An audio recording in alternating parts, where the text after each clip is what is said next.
Speed, elite speed. Probably the fastest in the NFL at his position, or top three for sure. He's got a chip on his shoulder, so he's got that dog mentality at that position. For a guy that's not overly big, he is extremely physical. He's a willing blocker. I think there's a perception that he is just a outside the tackles or space player, yet he can run duo as well as anybody. And that's what's really dangerous about him. He's not afraid to hit it in between the tackles, and yet if you give him a little cavity to the outside, he'll bounce it and make it a big play. So we've got to do a great job knowing where he is. I think they've made an emphasis on trying to get him the ball in space, and we're going to have to play phenomenal defense in terms of being sound with our execution of the call, but also we have to be able to rally to the football. I think that's what stood out on that Green Bay tape, was how that defense just swarmed to the football every single play. What's his takeoff range, Coach? Like in terms of you take guys to the football, like how fast can you get 0 to 60 before you guys? Yeah, be right there? I think they have a couple players on that offense that are elite in this league in terms of start, stop, acceleration. And so until you're out there for the first time, it's you got to see it on tape, but we've been talking about it all week. What do you have to worry about with Montgomery? Montgomery is very similar mindset-wise. He's, heck, you guys know him really well. He's one of those guys that he likes to set the tone, wants to lower his shoulder, wants to be the spark, very dependable player. Really can't say enough good things. And so when you got two backs like that they're complementary of each other, they want each other to do well, it makes it really hard because there's always a threat on the field regardless. And then they're dabbling around, having them both on the field at the same time, so which makes it even more challenging. So we're going to have to bottle these guys up as best as we can. We know this is going to be a very physical football game up front and with our perimeter players as well, and that's just how we like it. Yeah, towards the fourth quarter there, we just had some mental snafus with our run fits. I think that was probably more to go about it than anything else. Ben, you've had 2 game weeks now with Caleb, one with a long build-up, one with a condensed week. What have you learned about the way that he handles the process of these weeks and going about his business? I've been very happy with the process so far. He's very intentional with what he's doing. He's putting in the time.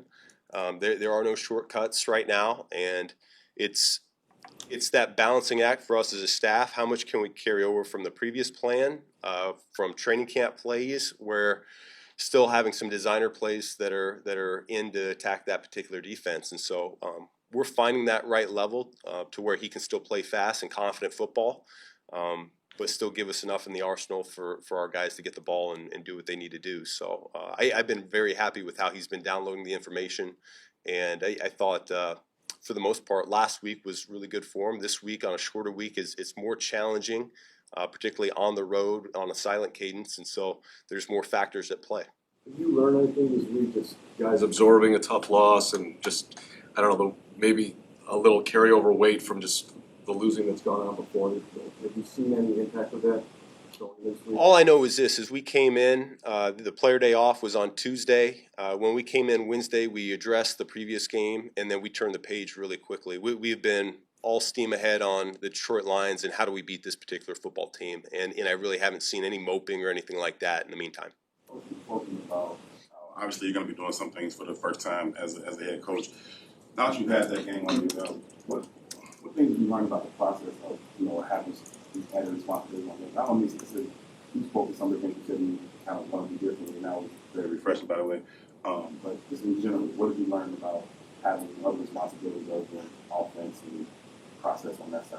I don't know that I've learned a whole lot other than we've got some really good support system in place here with the assistant coaches and the guys up in the press box, and we just need to trust the process. We spent a lot of time in the springtime setting this thing up, and once we're clicking, and which they were all preseason, we just need to trust it, and we'll be in good shape. I want to ask about the end game kickoff thing one more time. Man, can we go on to the next game? I'm still on the.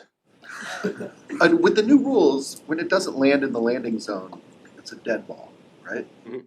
So theoretically, could you have just kicked it anywhere, just Short, more than sure. 20 and the clock would have stopped? Mhm. Was that considered at all? Yeah, it was. Yep. And Listen, last time I'm going to bring up last game, okay? Yeah.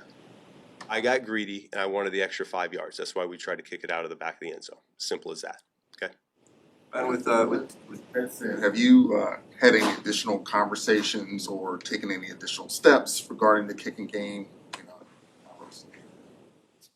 I don't know what you mean by that. We're always having conversations every week on the special teams and how we want to go into each week.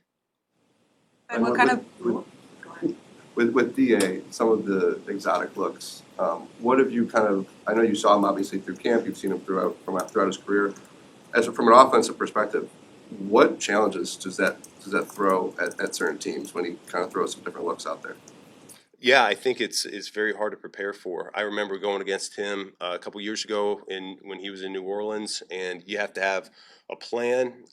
He finds a way a lot of times to find a unblocked rusher, get to your quarterback, and so it's very stressful there for the blocking unit, particularly if you're in just a normal 6-man pro, which most teams are on third down. So that pressure package is something that I think Johnny Moe and Dan over there in Detroit, they know pretty well. They're very familiar with from both their time in New Orleans as well. So I'm sure they'll have a plan for it. But DA's been doing this for a long time, and he's got some really good things in his arsenal.